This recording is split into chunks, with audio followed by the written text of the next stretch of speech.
नमस्कार दोस्तों, कैसे हो आप सब। आशा करती हूँ आप लोग ठीक होंगे। तो आज सुनाएंगे आप सभी को प्यारा सा दर्द भरा सुहाग गीत। सुनिएगा और बताइएगा कैसा लगा। ये सुहाग भाई गीत बहन इतना दर्द भरा है, भाई बहन का है सुहाग गीत। और इसमें गाते गाते इतने आंसू रोक नहीं पाएंगे, हमको लगता है हम खुद ही नहीं रोक पाएंगे। तो आप लोग तो सुनेंगे तो दर्द ऐसे दिल दिल छू जाएगा। इतना बढ़िया सुहाग गीत है। तो दर्द भरा है भाई बहन का। एक भाई बहन का, बहन को सुहाग क्या का कहता है, उसके सुहाग को क्या कहता है, क्या करता है। आप लोग शुरू से आखिरी तक सुनिएगा और बताइएगा, बने रहिएगा वीडियो में। तो चलिए सुनाते हैं ये प्यारा सा दर्द भरा सुहाग गीत। घोड़वा चढ़लाया वही भैया हो काने रामा, बहिनी देवड़िया के ठाड़रे लाला नावा।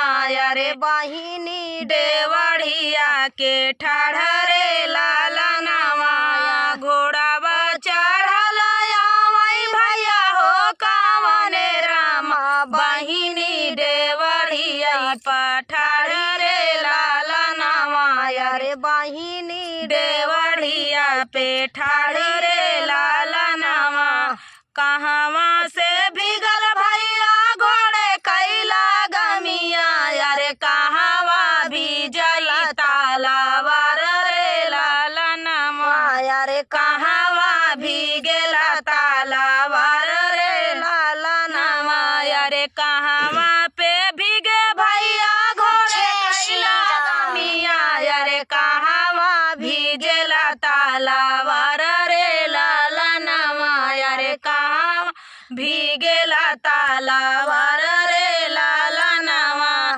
के करही राजवा के मारा मोरे वीराना। अरे के करा से नूरा उजार रे लाला नामा। अरे के करा से नूरा उजार रे लाला नामा। के कर राजवा के मारा मोरे वीराना। अरे के करा से नूरा उजार रे लाला नावा। अरे के करा से नूरा उजार रे लाला नावा। बहिनी के बता जब सुनल बीरनावा। अरे हाड़ा पी ताड़ा पी बोलाई बात रे लाला नावा। अरे हाड़ा पी ताड़ा पी बोलाई बात रे लाला नावा। ओसिया से भीगल बहिनी घोड़े कैला गमिया। अरे खुनावा भीगला तालावर रे लाला नामा। अरे खुनावा भीजई तालावर रे लाला नामा। तोहरे साजनावा कमरे के गिरवाले। अरे तोहराई से नूरा उजारे रे लाला अरे तोहराई से नूरा उजारे रे लाला नावा। जिनी जइहा मोरी बहिनी अपने ससुरवा। अरे राही जइहा मैहरे के देसरे लाला नावा। अरे राही जइहा नैहरे के देसरे लाला नावा। एतनी बचन जब सुनली बहिनिया। अरे ताड़ा पी के देहली जा बाबा रे लाला नावा। अरे ताड़ा पी के देहली जा बाबा रे लाला नावा। बाजरा पड़ाई भैया तोहरे लाला नावा। अरे बाजरा पड़ाई तोरा देसरे लाला नावा। अरे बाजरा पड़ाई तोरा देसरे लाला नावा। तोहरे नागर भैया हम नाही रहा भैया। चली जा भाई ससुरे के देसरे लाला नामा। अरे चली जा बाई ससुरे के देसरे लाला नामा। तोहरी धान तबरना सवातिन बोला।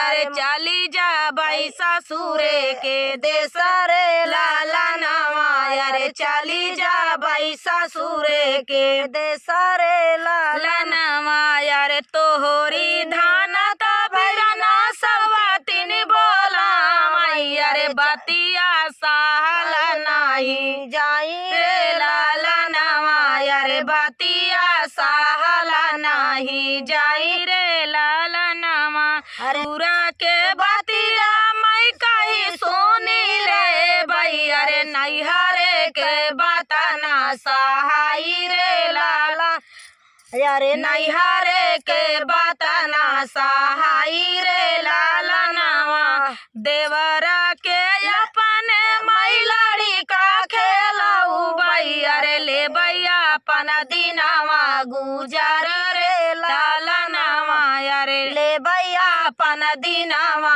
गुजार रे लाला नवा नैहरे के देश भैया कबाहू नायाऊ भैया रे ससुरे के धराया अपन खास रे लाला नवा रे ससुरे के घराया अपन खास रे लाला नवा रे नैहरे के देश भैया कबाहू ना भैया रे ससुरे के देशया अपन खास रे लाला नवा रे ससुरे के देशया अपन खास रे लाला नवा। तो दोस्तों मेरी मम्मी रोने लगी। तो दोस्तों ये प्यारा सा सुहाग गीत, दर्द भरा सुहाग गीत आप सभी को कैसा लगा कमेंट में जरूर बताना दोस्तों। मिलते हैं अगले वीडियो में, तब तक के लिए नमस्कार।